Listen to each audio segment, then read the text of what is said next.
Matod ninyo ang encyclopedia walay nga sulat nga bakak. Karon ang pangutana, kana bang nasulat nga ang tawo gikan sa unggoy tinuod na o bakak? O mo na ito baga gamitang utok ha. Balik na punta mga sir o mga ma'am, nagkatawa ko ining tawag ining video kay iyang gi-question ang credibility sa encyclopedia pinaagi sa paghatag og information through a question nga kung tinuod pang encyclopedia tinuod gid na nga gikan ta sa gitawag og unggoy. Mo man di ba mo ni iyang tawag ining gisulti actually katawanan kaayo ngano man kay ang iyang hunahuna sa encyclopedia nga mura ra siya gabasa og comics or mura ra siya gabasa og tawag ining pocketbook. Pero ato sang tagaan og definition ning tawag ining encyclopedia. According to Webster Dictionary, community encyclopedia, buot pasabot a work that contains information on all branches of knowledge.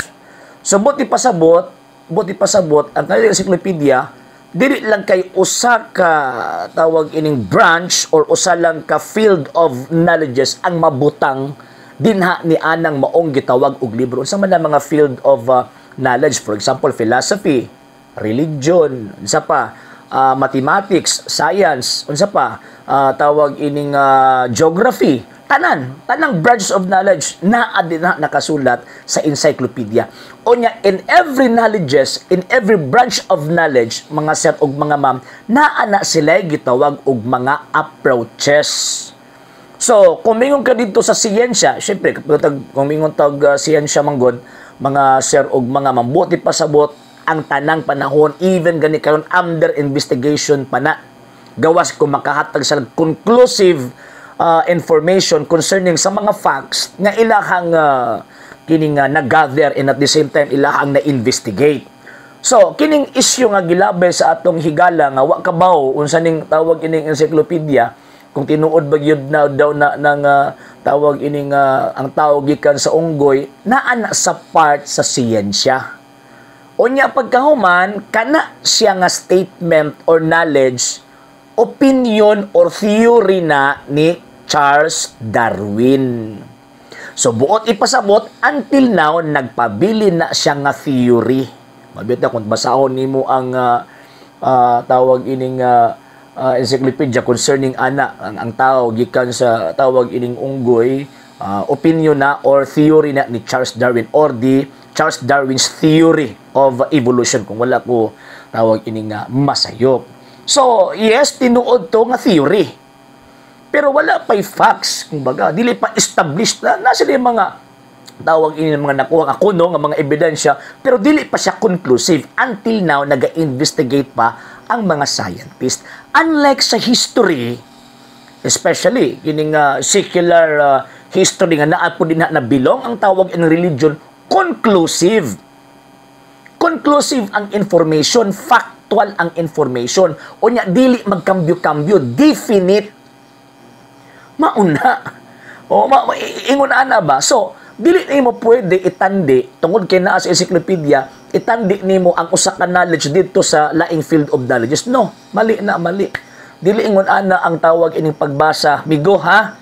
Kay murag naluoy ko, sa tinuod naluoy ko nimo kay murag silbihan, takda na siguro ka sa inyo ang tawag ini mga pastoy, ug natudluan ka og dili maayo. No, dili nimo pwede itandi ang siyensya og ang history. No. Dili nimo na pwede itandi kay history conclusive, definite ang information nga gibutang. So unsa man for example nga conclusive and definite ang information nga nabutang kanang foundation sa Iglesia Katolika Apostolika Romana.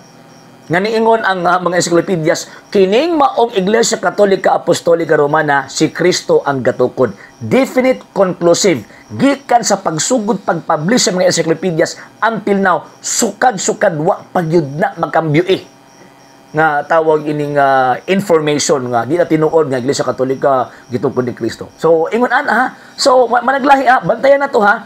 Ang encyclopedia mao na siya ang libro nga diha nasulat ang different branches of tawag ining knowledge. Apil din na ang siyensya, filosofiya, kasaysayan, politika, tanan. O dili nimo pwede nga ipareho nimo approach ang maong gitawag og mga knowledges. Ngano man kay every knowledge every branch of knowledge na siya'y nagkadaiyang approach. Ang history, particularly kaning religious history, conclusive, definite ang information. So therefore, tinuod. Ang siyensya, ang tilaw, under investigation na.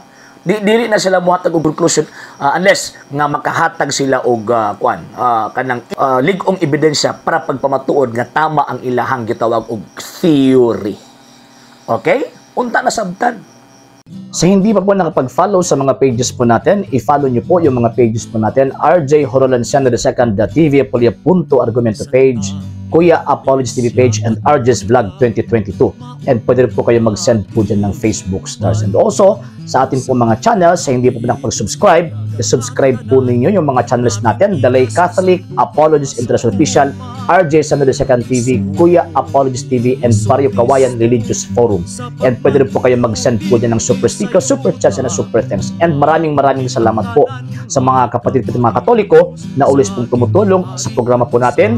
Maraming salamat po. Nang dahil po sa tulong at suporta po ninyo, ang programa pong ito, until now, andito pa rin po sa social media. And until now din po, nangangailangan pa rin po tayo sa tulong at suporta po ninyo dahil wala po kami magagawa rito mga sir, mga ma'am, kung wala po yung tulong at suporta po ninyo. Sa gusto pong tumulong, sa gusto pong sumuporta, pwede po ninyong ipadala ang tulong at suporta po ninyo sa pamamagitan po ng ating mga account numbers dyan po sa ating pong screen. And pwede nyo po kaming i-message sa ating pong page kung via remittance po yung ipadala po ninyo. Maraming salamat po in advance.